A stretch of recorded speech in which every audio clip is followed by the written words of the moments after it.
Let's go! Welcome back to the channel, guys. I hope you're all doing really well. And we've got a storm going over. It's called Otto. So yeah, the winds at the moment are about 70 miles an hour. They're probably 20 to 70 miles an hour, so it's all over the place. I'm going to head down to Seaburn and see what it's like down there. It's forecast to drop off just a little bit down to about 50 mile an hour gusts. You can see the isobars really close together and those weather warnings in place. I've just got this Surfskate. I've been riding it now for, well, this is my first day. I've been riding it. I've had a couple of goes in the garden with that. So I'm just learning to pump it here.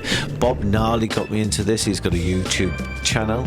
I'll leave the link in the description. So one of the best things about winging for me is being able to go out in offshore conditions, especially when they're horrible and gusty, and it's still really good fun. A few things we've learned which I'll talk about at the end of this video, and hopefully it'll help somebody out. Here we go, Seaburn. Fairly flat, as you can see today. It's probably, like I say, 35 miles an hour. Savio's coming down, Grant's coming down, and I think John's coming down. Andy's away up in Scotland working. I don't know who else is coming down, but we'll see as the day goes on. So there's a lot more wind out the back there when you get past the wind line. So we'll enjoy a bit of this breeze.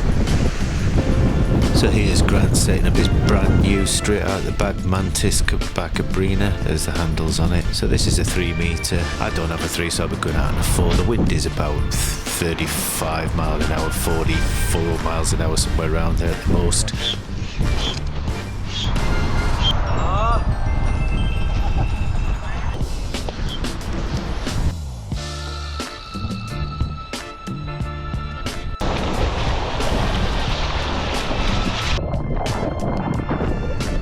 Let's go!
I can drive!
Hey, go on, lad!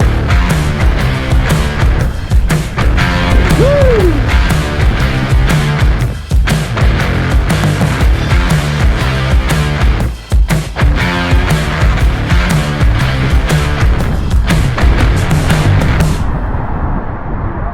Good one?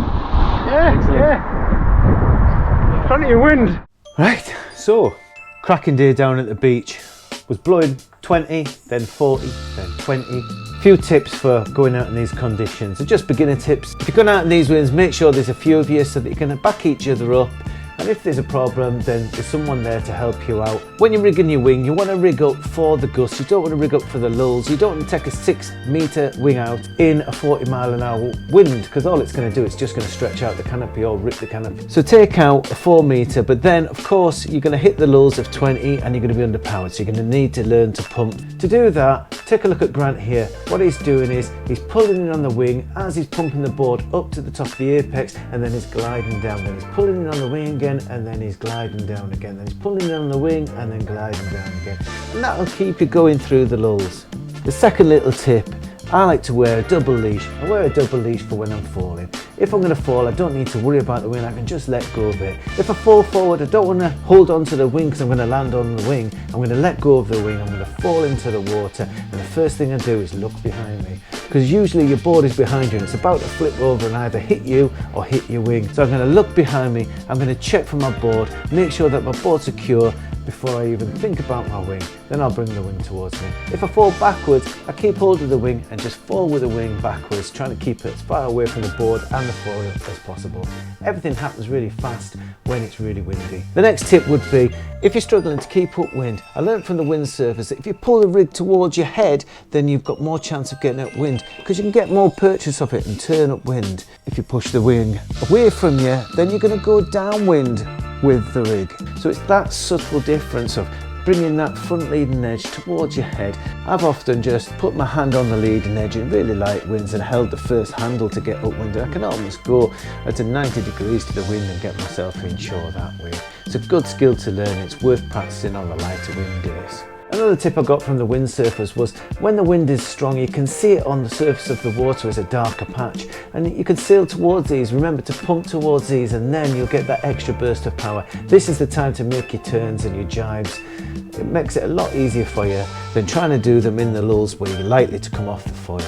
Remember, when the winds are really, really high, you just need to take it a little bit slower. Be like Roy the Rabbit Snail. Take your time, take it easy. Well, if you've got this far, give us a like, give us a subscribe, leave us a comment if you've got any tips for these high winds. It really helps everybody out, and we'll see you all on the next one. Take it easy and good winds.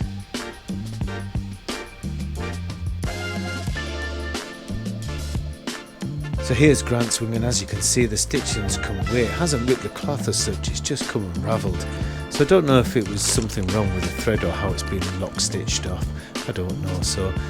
But we'll see what Cabrina's got to say about it, because he's emailed them, and I'll let you know in the next one, and I'll speak to you